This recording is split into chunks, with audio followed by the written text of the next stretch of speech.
Welcome, class of 2021. My name is Jacqueline Hansen. I am one of the 15 counselors that work with your students here at Oak Park and River Forest High School. Thank you so much for coming tonight to our college and career planning for juniors. This is the kickoff to the process of post-secondary planning. Tonight you will learn a lot about a lot of things. And then what to do this coming year. And we will be meeting with juniors again in groups in February, and then individually after that in February and March, in order to figure out exactly what their plan is moving into the summer and getting ready for the fall of senior year and all the application process. So hopefully after tonight you will not be too stressed. Hopefully it will relieve some stress and help you to have a plan for how to go about this year. And that's a clicker. I'm used to my clicker. So after tonight, we're going to establish the college planning timetable. So what should you be doing this year and over the summer? Figuring out how do you get the most bang for your buck, right? How do you, with this in this time of high cost for college, how do you plan accordingly? Determining the right fit for you. And that I'm talking to the class of 2021. Not the best fit for your parents or your friends, but the best fit for you, the place where you can both grow academically and take some risks, but also feel safe, where you can feel comfortable and live for 4 years or so and come out an adult. Identify requirements for admission, prepare and register for standardized tests, and then understand how to use Naviance and how to use it to help you in the college search process. So that is what we're going to cover tonight. So first and foremost, college fit.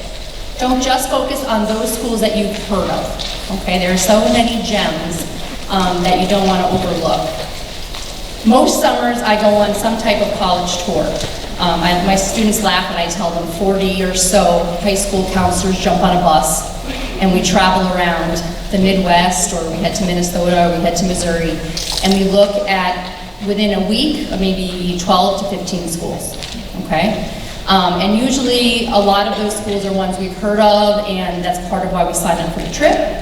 And then there are a number of schools that are on there because they're along the way, or because they're schools that are fabulous, and we just don't know them well yet. And I always come away with some really amazing gems.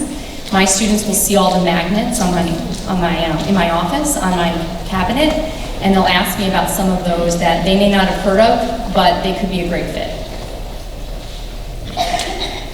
So for OPRF students, the class of 2018, we had about 186 students go out of state, in-state to four-year colleges. We had about 414 leave the state. 127 went to two-year colleges, which may be a surprise to some people. And then they went out of state, about 9 of them, out of country. So we have some students that go to Canada, to Europe for college. 18 employment, trade school, career training, 9 military, and then we have about 62 that either we weren't sure, they didn't tell us, they're working, but they're in the other category. So I don't know if that's a surprise to anybody, but we have students travel around the world going to college. I would say the majority go in the Midwest. Of our top 20 schools, 19 of them are in the Midwest, and then Tulane is number 20. So college fit. Number one is size. So when you think about size, a lot of our students, I am happy to say, are willing to look at schools that are smaller, even though they go to such a large high school. And I appreciate that, and I think I can attribute that a little bit to you and how you raise them, in that it's not just about a college the size of OPRF is very different than a high school the size of OPRF. And so they do look at different sizes. For a small school, you tend to hear about personal atmosphere. You tend to hear about smaller classes, relationships with professors, access to resources, and that is all true. But a lot of the larger schools have become much better at all of that. So it's not, you can't assume that just because a school is large that the classes are always going to be really big, or they're all taught by graduate students, or that they won't have the personal touch. So you need to go on those college visits and ask those questions. They may have large freshman classes, but by the time they get into the sophomore year, they could have classes as small as 30, 40 in a class, even at a larger school like in Indiana, okay? Research and internship opportunities are very, very important for any student who's thinking about getting a job, which hopefully they are, or going to grad school or some type of further education. More and more, the experiential learning of an internship, a co-op, or something like that is very, very important. It's not just a matter of having the degree, and that's especially true with degrees like business, engineering, anything like that. They really want to have a resume as well as the college degree.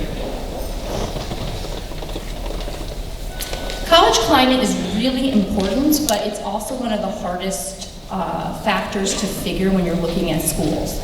One of my favorite resources for this is the FISC guide I list on here. The FISC guide is a college book. It doesn't have every college, but it has a number of them, and it's a 2-page write-up for each college. It does interviews of students on campus. It gives it tells you an overall feel of a school, okay? And every year it updates.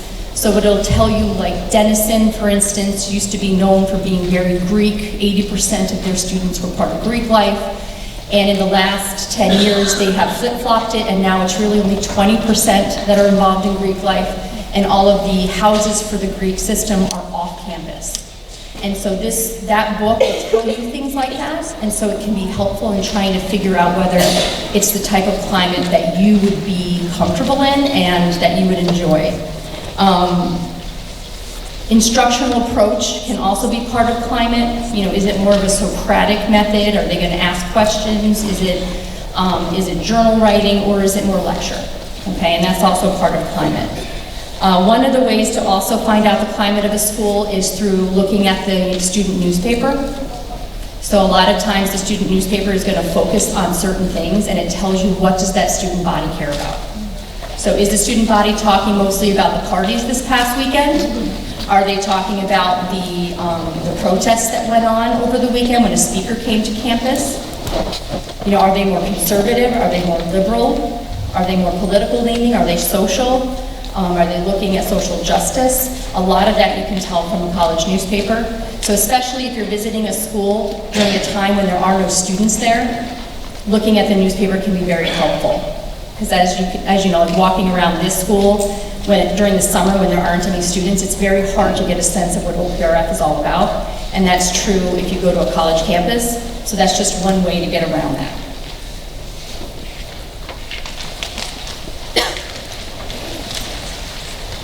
So courses study, this one's pretty straightforward. Do they have the major and minor that you're interested in? Does the school offer ample internship study abroad and undergraduate research opportunities?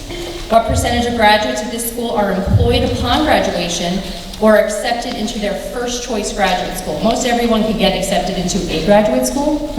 So the question you want to ask is, what percentage get into their first choice graduate school? And those are the kind of questions that you want to ask, not only admissions, but if you have an interest in engineering, if you have an interest in business, you have an interest in journalism, architecture, whatever it may be, you ask the faculty these questions so you can get to the heart of whether these students are successful when they leave the school. The other hard question to answer is, what do I want versus what do I need? Right? And I think when we talk about, when I say to a junior, what college do you want? Some of my students have looked and they know, but a lot of them look at me deer in headlights. They're just not sure because the idea of college is such an anomaly, right? I mean, it's just like this ambiguous thing out there that they're just not sure what it is. So coming up with some of the things that they need and want, going on a college visit, and I'll talk a little bit later about how to do that locally. And coming up with some things that sound great, like, wow, I didn't even know that was an option. I'm going to write that down as a definite need. That's an important part. And then something else that they definitely don't want, right? So I do not want to go to a school with Greek system, or I do not want to go to a school that's right in an urban setting, something like that. And then there's the in-betweens, right? It's not a deal breaker, but it would be nice. And as they start to visit schools and visit with college callers, those are the type of lists that can be really helpful to narrow down finally in fall of senior year what colleges they want to look at. And the last question under course of study is, with whom and where do I learn best? Okay, and this also is a part of climate. So I've heard, some stories about different types of schools, and some schools are very collaborative in how they work. So even if they're super selective, and they're very rigorous curriculum, and it's tough to get in, the feel of the school once you get there is collaborative. Students work together, they help each other, teachers expect that, versus other schools are built to be, or just are, more cutthroat, right? It's more kind of sink or swim, survival of the fittest. I've had some students that survive and would be great in that second option. Like they kind of are like, oh yeah, well I can show you, I'm going to do great on this test, right? Then I have other students where that atmosphere would be so stressful, right? The idea of that kind of undercutting of assignments and things like that. Some engineering programs are like that. It's kind of like they figure by sophomore year, whoever's still alive, fantastic, right? And then whoever isn't, they're going to find another major. Versus there are some other engineering schools. Bradley is one of them. Smaller classrooms. If they accept you into their program, they're going to do everything they can to make sure you succeed. Okay? So those are the kind of things when we talk about climate and how a student learns that we're talking about when you're looking at fit. Selectivity, again, this is about how hard is it to get into, what kind of schools would be considered a reach for you. So that means it's a little above what your GPA, test scores, and classes are. A match, which is right where you are, and then a safety, where you're probably one of the top of that applicant pool for the freshman class. So you need to look at that. And I'm going to show you scattergrams. It's part of Naviance that helps you to figure that out. It can be a really, really helpful tool. Do I have a balanced approach in selecting your reach and match? Have I looked beyond the ranking lists? Okay, so those ranking lists, they're okay, but definitely not the end all. There may be a one tool that you use to figure out if a school is known for a particular program. And then how challenging do I want my coursework to be? So college, as we know, for those of us parents who've gone to college, you grow academically, but you also grow socially and personally. You do a lot of growing between the ages of 18 and 22. And so if you go to a school where you're always reaching, trying to catch that train, are you going to have an opportunity to take advantage of being part of the student government, of being part of other things that help you to also grow as a person, right? So looking at that is extremely important at the selectivity. So sometimes that reach school that you're so excited that you got into may ultimately not be the best fit. If this is, and that's something to discuss probably in April and May, right? So this slide talks a little bit about that selectivity when it comes to test scores. It goes all the way from open admission, which is Triton, right? Your community colleges, that means that all you need is a high school diploma. And it goes all the way up to ultra, we kind of made that up, ultra competitive. So top 5% or higher. At this point now, it's really at a 34 or higher ACT and a 1500 or higher SAT. And we probably all know what those schools are, right? So those are the, the Ivy Leagues, the Stanfords, the Dukes. Those are the ones that we're talking about. And then the most competitive, the 31 to the 1400, those are that next echelon down. I don't even want to say that because I don't want to say next echelon down in the name of school. Because it all depends on each person, and it also depends on the year.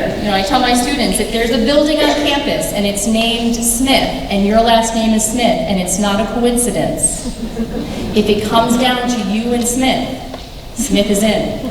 Like, it doesn't matter what your stats are, right? So there's some things that are just out of our control, and that's what some of these boil down to. So standardized tests for college admissions. SAT and ACT, everyone always wonders which is better. It doesn't matter. Any college is going to take either one. What does matter is which test you feel more comfortable with and that you'll do better on. So I tend to suggest my juniors, if you're not sure, you might want to take an ACT because you haven't taken those as much. Take an ACT maybe this fall, see how you do. You may decide you really like that structure of that test better. And if that's so, that's the test prep that you want to focus on, right? It doesn't matter which one you do. For the SAT, that's what you're most familiar with because you've been doing it freshman year, sophomore year, now junior year. So you're familiar with the way it works. It does have a really amazing test prep option with Khan Academy, which I'll talk about. So I would just say pick the one that you like the best and I would focus in on it. For the ACT, you do have to check to make sure that that school, whether or not it requires the writing portion. There are a growing number of schools that are test optional. I think it's up over 900 now, colleges across the country that are test optional, including in the last year or two, University of Chicago. And what that means is that you can apply without submitting a test score, that they're test optional. So for my students who truly struggle with those standardized tests, but they are rock star students, they've taken the highest curriculum, they have an excellent GPA, I will always try to include some schools on that list that are test optional for them. Some more selective colleges require the SAT subject test. I'm going to get into that more in a second. So test prep options. Again, the SAT, I think the absolute best, hands down test option is the Khan Academy. How many have used Khan Academy with classes, if not SAT, but for like, I don't see a couple hands, right? So Khan Academy is a website, it's free, it's nonprofit, it's amazing. My daughter's passed me in math already, she's only 12, and so I send her to Khan Academy all the time to get help. You can use it for all the different subjects from kindergarten through AP level, but what we're talking about tonight is that they have partnered with the College Board so that you can actually connect your College Board account and your PSAT scores to Khan Academy, and they somehow, through algorithms, figure out a test prep program for you that's individualized. So if you specifically don't do well on rhetoric, that's what it's going to focus in on when you do the Khan Academy test prep. So I highly recommend it. Tonight, when you, at the end, you're going to see all of the students have a Google Classroom for the class of 2021. In that Google Classroom are the instructions for connecting your College Board and Khan Academy accounts. It is also in the College and Career Handbook that you picked up on the way in. There will also be test prep classes that you should get some letters about. You might have already gotten some for the October PSAT, but there will be some in November for January classes that lead up to the SAT. And so you can do those test prep classes. I like to say the prep classes are more strategies of how to take the test, and they do practice tests in kind of a group setting, and that's helpful. But the Khan Academy is very individualized, so if you struggle in a particular area of the test, it can be that's where you're going to bring up that score a lot. For the ACT, there's something called ACT Academy that offers free test prep. There's also practice examples and study guides at ACT.org, and then you can also use test prep companies to prepare for the ACT as well, and I list them in here, some of the ones that you can use. So the SAT subject tests, they are basically it's like an AP test, but more focused, and it takes an hour. And some colleges, usually the more selected colleges, require it for admission, and some recommend it for admission. And some of them allow you to choose what subject you're going to take, so you can pick whatever your best subject is, and some say you have to take certain subjects, okay? So the best time to take a subject test is as close to when you finish that AP or honors subject class as possible. So for those juniors who took an AP or honors class last year, and that's a subject you really love, you may want to sign up for a December SAT subject test, because you just recently finished. For those who are currently in classes, AP or honors classes that they prefer, you may want to sign up for that May or June test to take subject test. Okay, and they're scored on the same scale as the SAT, which means 800 is a perfect score on any one of those subject tests. You can take up to 3 subject tests on the same day. They're offered the same dates as the national SAT exams on Saturdays, but you can't take the SAT on the same day as a subject test. So I say that because you need to plan a little bit, because if you wait until spring, and then you're going to planning to apply to colleges on November 1st in senior year, you may run out of time to take extra SATs and subject tests. Okay, so just work on that timing. Talk to your counselor, make sure that you have that planned out.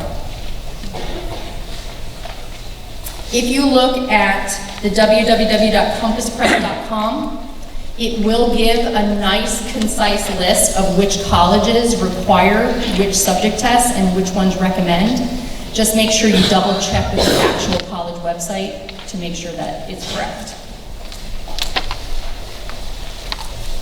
Okay, so top admission criteria in general. What are colleges looking at when they're making decisions, right? So I put these in order of what they typically look at. Okay, so first and foremost, they're going to look at that cumulative grade point average. And remember that most of the time, it's going to make sense to apply early to a college. Not necessarily early decision, but early action, and I'll talk about that. But early means you get possibly a second look. If you don't make it in early, they'll roll you over to regular and you get a second look. It also usually gives you priority consideration for any scholarships or grants. So that's why early tends to be a good idea.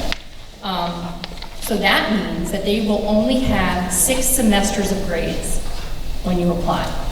So the decision for admission is based on through junior year and no grades for senior year. They will look at your list of classes for senior year. Back when I was young, you could blow off senior year. Remember those days? Those days are gone. They have realized through research that students who don't take as strong of a senior year tend to not do well freshman year of college, surprisingly. And so they really want to see that whatever you've been taking through high school, you continue that trend senior year so that you come in on a positive trajectory when you get to the freshman year of college at their school. So they will look at how strong your senior year is, but they won't see those grades. So that's why this year your number 1 priority is grades. You want to keep those grades up. So they're going to look at that cumulative grade point average. They're also going to look at the rigor of coursework over 4 years. So they're going to look at, have you challenged yourself, right? So savvy admission counselors will look at a high school transcript that has all A's and no honors and say, what's this, right? Why did this student never try more of a challenge when they had A's throughout all of high school? So even though that 4.0 is awesome, they're going to say, we would have liked to have seen them get out of their comfort zone a little bit and to take on a challenge, right? On the contrary, a student who takes every honors and AP there is, but has a 2.0 GPA, they're also going to be concerned with that, right? So, at what point are you not learning how to have that life balance and figure out what's important? And when you come to college, how is that going to look? Remember, their biggest, what they're trying to figure out is, will you be successful and will we be able to retain you from freshman year to sophomore year? That is an actual statistic that they have to report, right, to the College Board and to everybody. Do 80% of their students stay between freshman and sophomore year? 90%? 60%? That's a really, really good, for you when you're visiting colleges, it's a great stat to ask. What percentage stay? And so they want to make sure when they're looking at your transcript that it's not just about getting in, it's about will you succeed when you get here. So they're going to look at that trend. They're also going to look at students who maybe came in with some support classes, right? They came in and they needed some help with reading, they needed some help with math, and they, little by little, worked their way out of those support classes. And by senior year, they're in maybe an honors or 2. That's a fabulous sign to a college. It means that that student can take on the struggle, can persevere, can works hard, and then when they get to college, more than likely, they're going to know how to use those resources, right? They're going to know how to ask for help. They're going to know how, it's not going to throw them for a loop if they have one bad day. And so those are the kind of things college admission counselors are looking at. Standardized test scores we talked about. GPA trends over 4 years. Is it upward, is it downward? I could have a student with a 3.5 GPA, but they went from A's and B's to all C's and a couple of D's in junior year. That's a red flag to a college, right? They're like, like what happened? That's where a counselor letter will come in to talk about anything that might have happened that explains that. And they may say, you know what, you are a good student and it's obvious you can be a good student, but we're a little nervous, so we're gonna ask for that first semester of senior year grades. We're gonna delay making a decision, and we're gonna wait and see your grades senior year so we can see if you've gotten over whatever was happening junior year. Extracurricular involvement. One of the things they look for extracurriculars is not that you're part of a million different activities.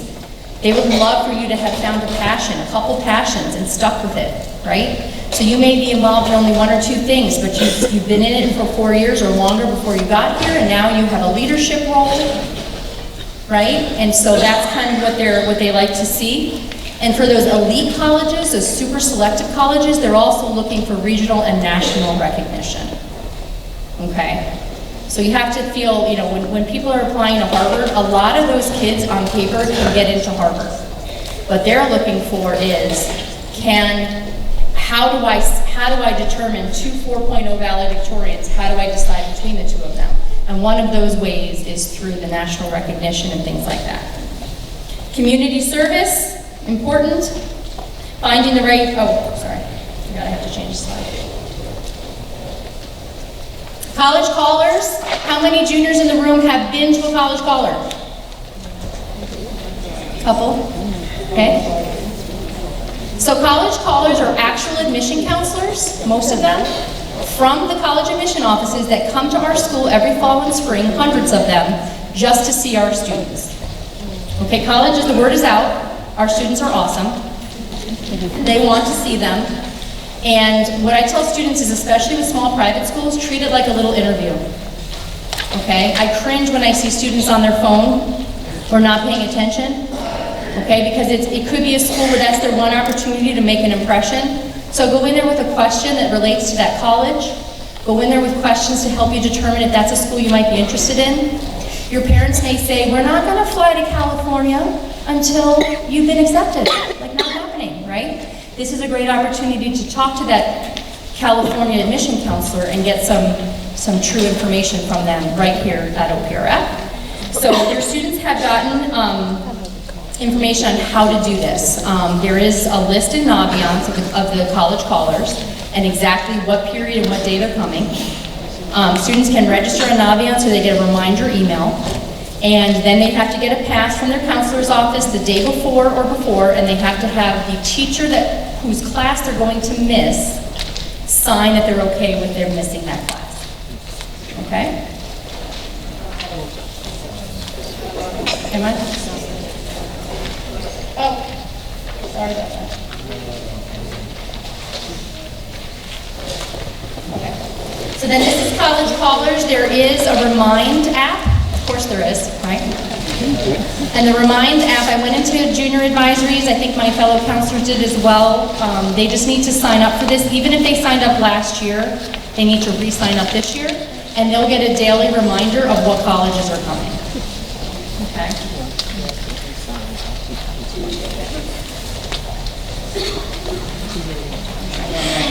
Okay.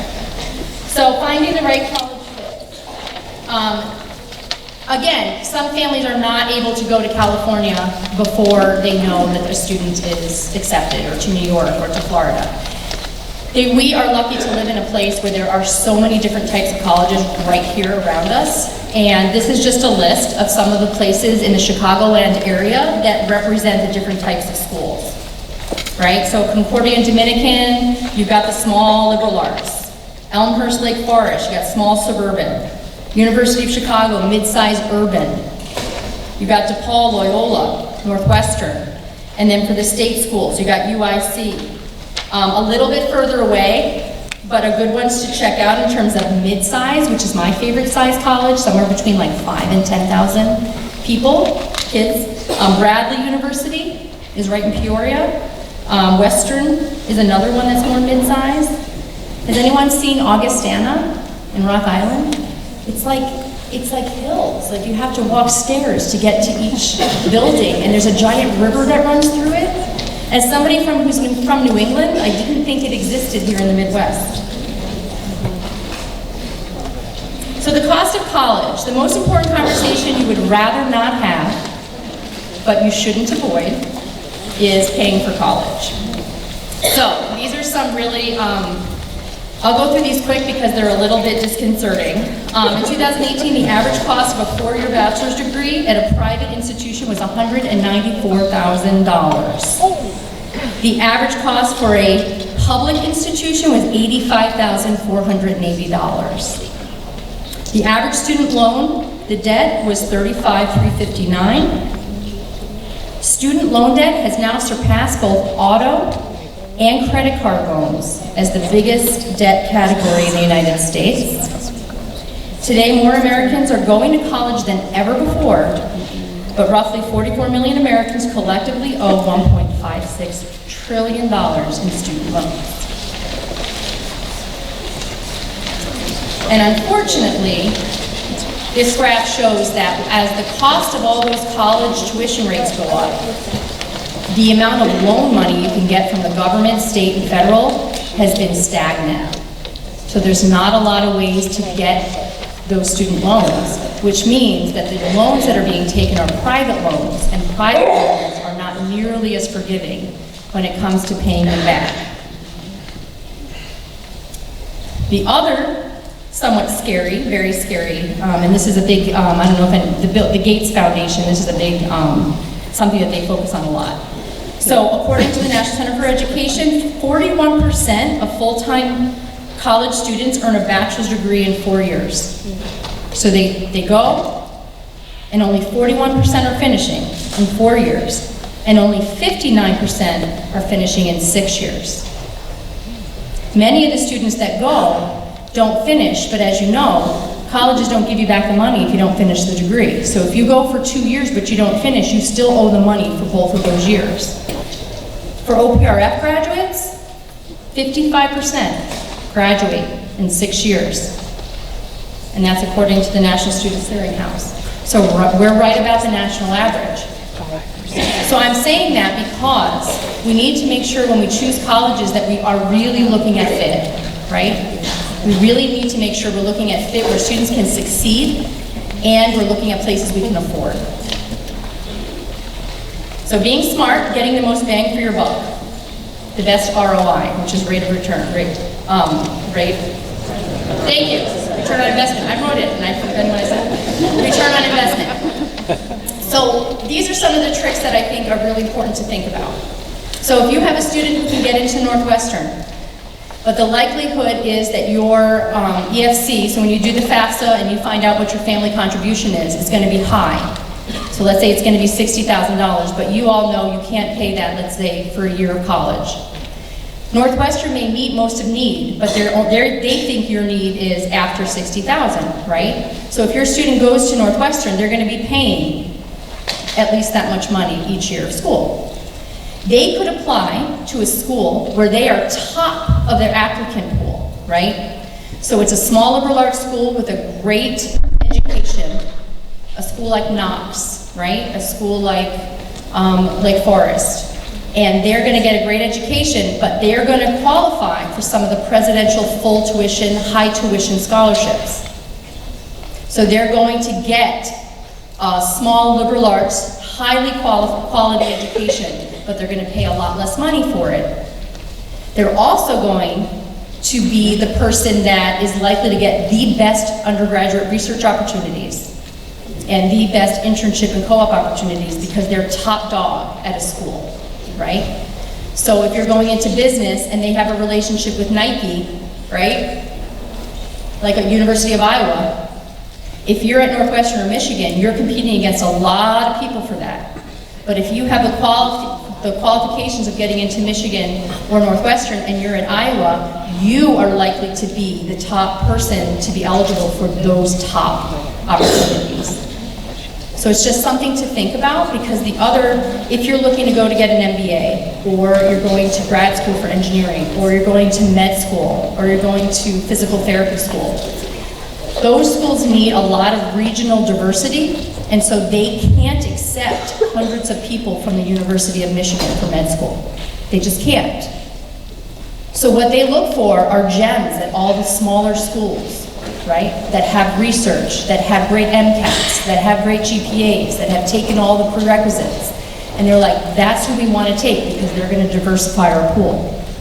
So it's also a strategic move to look at some of those other schools, okay? And that's where I'm talking about be smart and return on investment. So the financial aid process starts with the FAFSA, which is the free application for federal student aid. The only people I suggest not fill out the FAFSA are anybody who might be undocumented.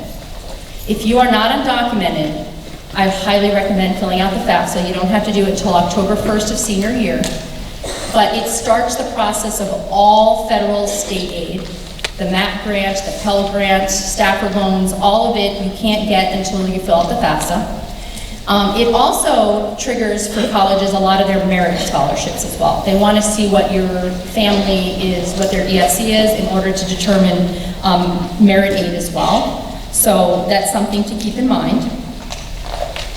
For the class of 2021, October 1st is the first day, 2020, that you can fill it out. And there is a financial aid, OPRF financial aid night with information that's taking place on October 2nd. Okay, right here in this auditorium. I highly recommend it. I don't know who our speaker is this year. In past years, we've had DePaul come in and talk. We've had outside people come in. And it's a really nice, succinct way to find out what is financial aid and what might you be eligible for.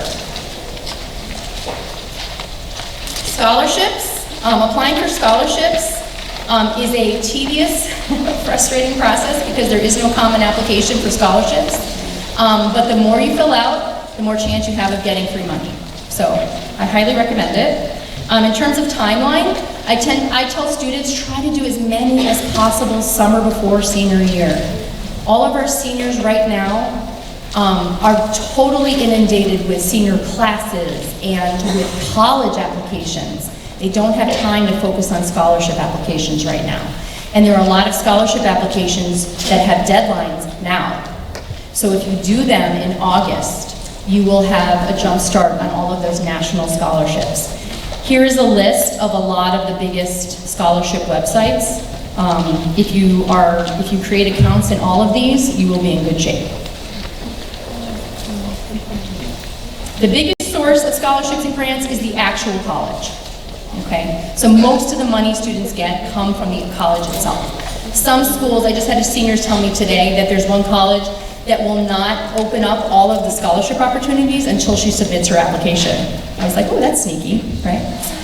So she submits it, and then all of a sudden she can see not just the presidential, but she can see if she has music scholarships, marching band scholarships, art scholarships that she can apply for. Okay, so most of the money, the biggest chunk of money, tends to come from the colleges themselves. The Illinois Student Assistance Corporation is a group of young, very enthusiastic people that are hired by the state that come to high schools. They have a designated high school that they come into, and they're here just to support our families in the financial aid process. So our ISAC rep right now is Valerie Miller. Her information is right there. She comes in every week during lunch periods. I don't have her exact schedule right now because literally we just found out she's our new rep. But we'll know, and students can go in and meet with her and talk about financial aid. Families can set up an appointment with her. She'll actually sit down and fill out the FAFSA with you. Some of my families are complicated and aren't sure how to fill out the FAFSA, and she can help with all of those questions. So Triton is our local gem, and definitely can give you the most bang for your buck. I don't know if anyone's familiar that they have a scholars program. It's a 2-year program where the point is to transfer students into their colleges of choice at the end of that 2-year period. This is a list of some of the schools in recent years that students have transferred to. So you see on there, Tulane, UCLA, Boston University, Cornell, American, Georgetown, University of Wisconsin, MIT, Smith, USC, it's a big one. For some reason, last year and this year, University of Southern California is very popular with our students. Even the Art Institute of Chicago. We have a faculty member who retired from here, whose son went to Triton for 2 years, and he's currently a senior at Duke. So it's a legit program. It's, your SAT scores have to be above the college admission, which usually is around 1,200 on the SAT. A 3.5 unweighted accumulated GPA, or cumulative, and then faculty counselor recommendation, and then indicators of academic potential. And they throw that in there because some years there may be a student who doesn't have quite those numbers, but they're willing to look at because they could be a really good fit. The program has carefully selected faculty, so it's special faculty for the classes in this program. There's smaller classes. There's an intellectually demanding atmosphere because a lot of the students come from honors and AP classes from around the whole Triton area. Most of the time, students have a full academic scholarship. And then there's a waiver of tuition, participation in special activities. Dr. Flaherty is the person who's been in charge of this program for years, so if you have any questions, you can always reach out to him. Some other Triton highlights. This one I think can be very surprising to people because it was to me when I started doing research a couple years ago to look at more opportunities for students who may not necessarily want to go for a 4-year degree right away, but want to have a salary worthy of a good life. And these are just a couple of examples. So you have paralegal studies, and every one of them on this list, when I look up at the Occupational Outlook Handbook, which is the government's website for careers, are some of the fastest growing, which surprised me with paralegal, but it is one of the fastest growing jobs over the next 10 years. Paralegal studies, the median salary is $50,940, and that's with an associate's degree. If you look at EKG technician, it literally is one course. And then you take an exam, and the median salary is $67,000. So there are some things out there, and even phlebotomy. Phlebotomy, I didn't know what that was. It's like the person who draws blood, to get blood. That's one course and a certification, and that annual median wage is $34,480. So what some of my students we talk about is, let's say you want to go to college and the price of the college is tough, right? It's a little high. You go for a year or just for a class, you get certified, and your side job in college is to draw blood from like you know how around colleges they're always trying to get students to donate blood? You go there, you're the person, and you get paid like, what, 20 bucks an hour as opposed to Subway's $7 an hour or $10 an hour? So these are also opportunities other than just even career right away. So the cost to attend Triton for an entire year, 24 credits, that's 12 credits a semester full-time, is $3,456. If you're going into a health profession, it's $5,184 for a whole year. If you are a high-need family and you qualify for the Pell Grant, then you actually would be going for free. And then other than the 2-year program, there's other options. Certificate programs we talked about, trade schools. The great thing about trade schools is that you get paid to get trained. I like to bring up last year, we have a program in the spring where we talk about additional pathways, and we had somebody from the electrician union. And he told this amazing story about electricians in this area. They go through 7 years of being trained, and then they become what's called a journeyman, so they're a full-fledged electrician. And then they storm chase. So when things like Dorian happen, they get a call because they need electricians, because one of the first things they need to do is rebuild the electrical grid of the area that was hurt. They get paid overtime for the entire road trip out, the whole 2-3 weeks they're there, and when they come back, so they can make $40,000, $50,000 in 2 to 3 weeks. And then they wait for the next storm. And I was like, wow, okay. So this was a profession I missed. Yeah, I don't want to ever like overlook any of these opportunities. There's also something called gap year. Some of you probably heard of that. It's kind of a pretty popular thing nowadays. Colleges like it because it gives students a chance to get out into the world before coming to campus. Some students just work, some students do community service, but we do actually host a gap year fair right here in Oak Park. And this year's fair is going to be on January 24th, Friday, January 24th. And we have a number of places that offer opportunities for you to see. One of the places that usually doesn't come, but is actually a relatively inexpensive option, is the Rotary Club. So just a tip for everybody. Okay. So helpful resources is just a list of some of the books that can be helpful when you're looking at colleges. K&W is for students that have differences in learning. It talks about different schools and what their resources are.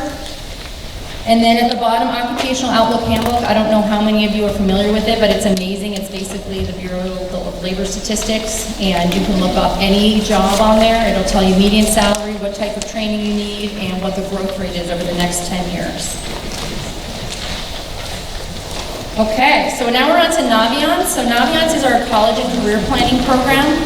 OPRF does pay to have an account with Naviance, and all of our students have an account.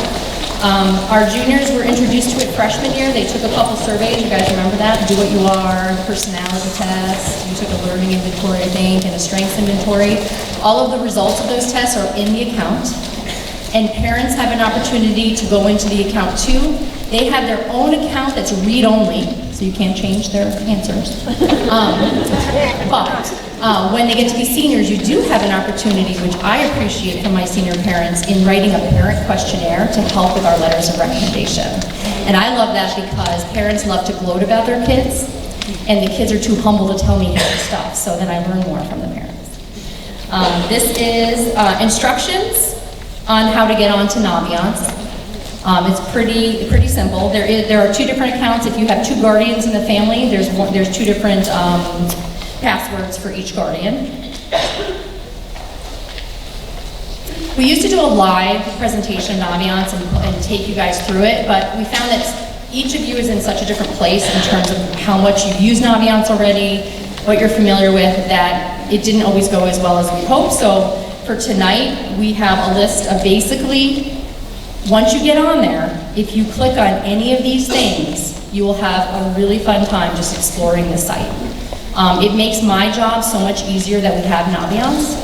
There's just a ton of things in there, both for self-exploration, learning if you do a learning styles inventory, it might help you figure out what college might be a good fit for you. Do What You Are's personality inventory. So what are your strengths? What are your weaknesses? Where do you excel? Strengths inventory talks about if you were to do a job, if you're good at math, these are the type of careers that you might want to consider. If you're artistic, if you're a tactile person, these are the type of jobs you might want to think about, and college majors you want to think about. Under colleges, there's college visits. That's a list of all the college callers, up to date, are in there. Colleges I'm thinking about is the list of schools. I have some sophomores and juniors with like 40 schools in there. Like they get something in the mail and they put it on the list. I'm like, all right, as long as you don't apply to all of them, senior year, we're good.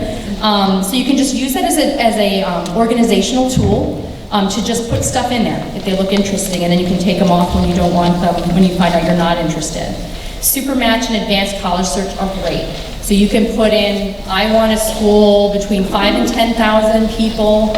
I want it to have architecture. I want it to be within this many miles of Chicago. And I want to be able to play Division III soccer.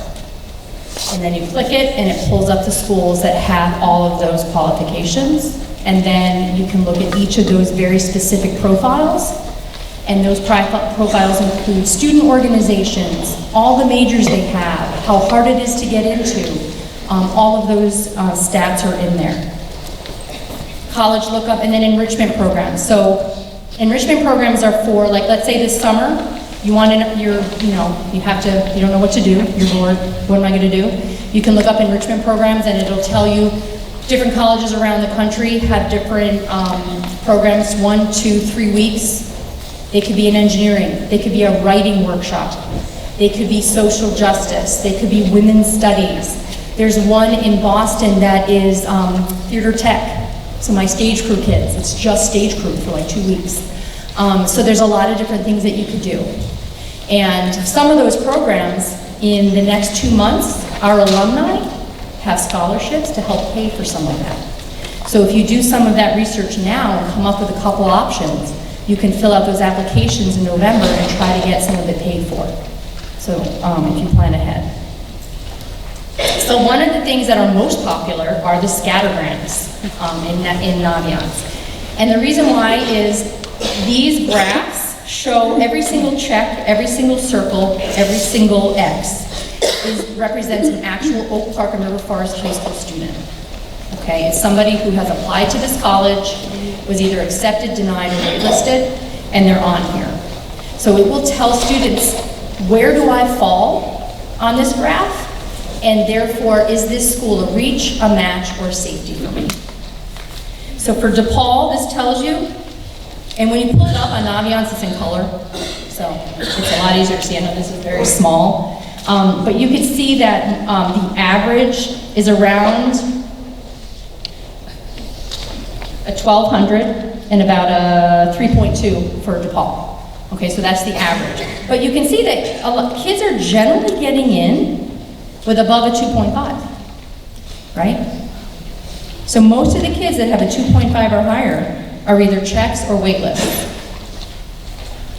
And some of those wait lists withdraw, so they never actually determine if they're in or not.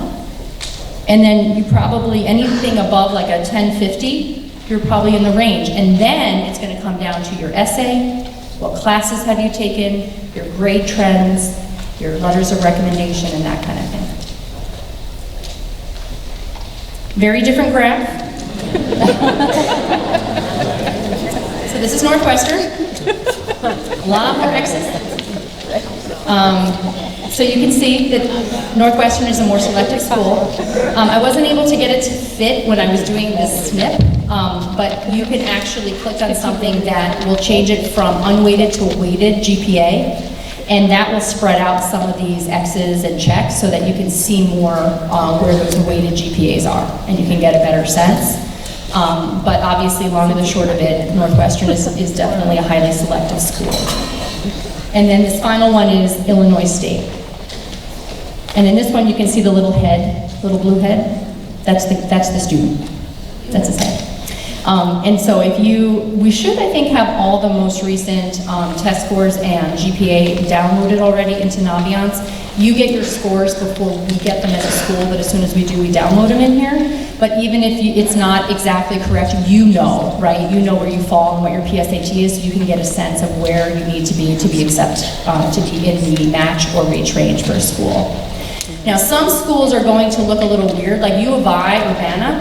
You'll see that some kids aren't getting in, with a 4.5 and 1,400, and then you'll see somebody getting in with a 3.0 and an 1,100, right? And the reason is a lot of the big state schools, certain programs are much more selective than others, right? And that's not represented on a graph like this. So for U of I, I'm still talking in ACT terms, just because I'm not quite flipped over, but like a 26 to a 27 would be kind of average ACT for their general programs, while it's more of a 34 or 35 for engineering. So it's a giant difference in terms of what it takes to get in. And so some of that isn't reflected, and you need to do a little deeper dive if you're looking at some of those Big Ten schools that have so many applicants in there. And that your counselors can absolutely help with. We're kind of well versed on the different programs in different schools, and if we aren't, we call, so we can help with that. Yes. So what should you be doing now? If you are an athlete and you have dreams of being a Division I or Division II athlete, then you need to be thinking about the Eligibility Center and the worksheet in the eligibility on the NCAA website. So the worksheet is going to tell you the classes that you're taking, what points they reflect, so that you make sure you will, at the end of graduation, have the right amount of points to be eligible to play Division I or Division II. And it's different for Division I and Division II. If you have any questions, there are some classes here that don't qualify. So you need to make sure you're talking to your counselor, and especially the athletic department. Ms. Sakalaris is fantastic, Mr. Stelzer is fantastic. They can help you to make sure you're on track. If you're already identified as somebody who may be Division I or Division II, they probably have already talked to you about it. If you're looking to do Division III, You do not have to worry about the eligibility center because there is no money involved for Division III. They don't give athletic scholarships. However, if you are a good Division III athlete, it can absolutely benefit you to reach out to coaches because a lot of times that is a voice in the admission office, right? Saying, I need this person, you know, please help me out. And so it definitely can be an asset. So by this June, number one, you need to maintain good grades. Remember, these are the last grades that colleges are going to see if you apply early in their early admission process. Research which standardized tests are required by your colleges, and then plan for test prep. Register for and take at least one national ACT, SAT to see which one you like better. And if you think that you're going to be applying, if you even think at all you might apply to a school that requires subject tests, I would think about when you're going to take those. Complete the resume game plan and college search in Naviance. Okay, there is a resume in there, and the sooner you fill it out, the less chance you'll forget things that you actually did. So it can be helpful to fill that out. We also require the resume for letters of rec, so eventually you're going to have to do it anyway, so you might as well start it now. And then developing your short list of schools. So typically we as a counseling department recommend 6 to 10 schools, okay? So right now my juniors probably have way more than that, or none on their list. And so either way, they can talk to their counselor to help figure out how do I narrow down. But honestly, the best way is those college callers and getting onto some of those local campuses. Because you're going to start to hear some of those same things talked about, and you're going to start to really get a sense of what is college and what do I want. Using scattergrams and Naviance to get a sense of where do you fall in getting into the colleges you're looking at. Review college applications and common app essays to prepare and start considering essay topics. Across the hall tonight, we have seniors in there doing a college essay writing workshop. Ooh, a year from now, that's where you guys will be. And so, thinking about now, like I know last year at college, the Common App did not change their essays. So students were able to get a good head start on working on those, and usually one of the essays for the Common App is very general. So thinking about yourself, what are some things that you want to convey in a college essay about who you are as a person, your personality, your sense of humor, what's important to you, just kind of thinking about that even in your junior year classes. And also thinking about your junior year teachers and developing relationships with them because they are likely the people you're going to ask for letters of recommendation. Attending spring college fairs. There's a ton of college fairs this spring to go to. What's nice now is you can register online, and then when you go to the different tables, they just zap your phone and you don't have to fill out all those cards anymore, which is really nice. And then you start getting inundated with mail. And then I usually say get a box of, for recycle, and a box that you want to actually check out. Complete the financial aid estimator. So on the FAFSA website and on most college websites nowadays, you can fill out an estimator based on last year's taxes and get a really good sense of what you might be eligible for in terms of need-based aid. And then schedule individual meeting with your counselor. So we are all going to be meeting with our juniors in February and March individually to prepare for summer. But by all means, if you want to meet sooner, if you are a go-getter and you're like, no, I need to have a better sense of what's going on, then you need to just email your counselor and say, can we meet? By September, so this is looking at summer, you want to finalize that list, you want to write that rough draft, right? So that when you get here in August, you can show your English teacher and your counselor and get some feedback. You also want to do as many national scholarship applications as possible. You want to complete the resume game plan, colleges I'm thinking about, and then there is a questionnaire that your counselor will ask you to fill out for them to write your letter. Decide which teachers to ask for recommendation letters and do so in person, and then you will follow up with an invitation through Naviance. And then again, the financial aid estimator.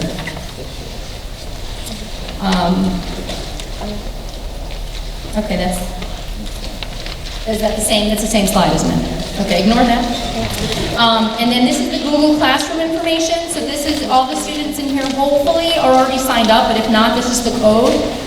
And everything from tonight, the PowerPoint, the handbook, instructions to Lake Con Academy, and the college board accounts, as well as the junior year timeline are all in there just in case. And finally, thank you all for coming. And just remember that your child's counselor is here to help and support. We're in this together. The college process is very different than when we went, so make sure you use them as a resource. We're happy to help.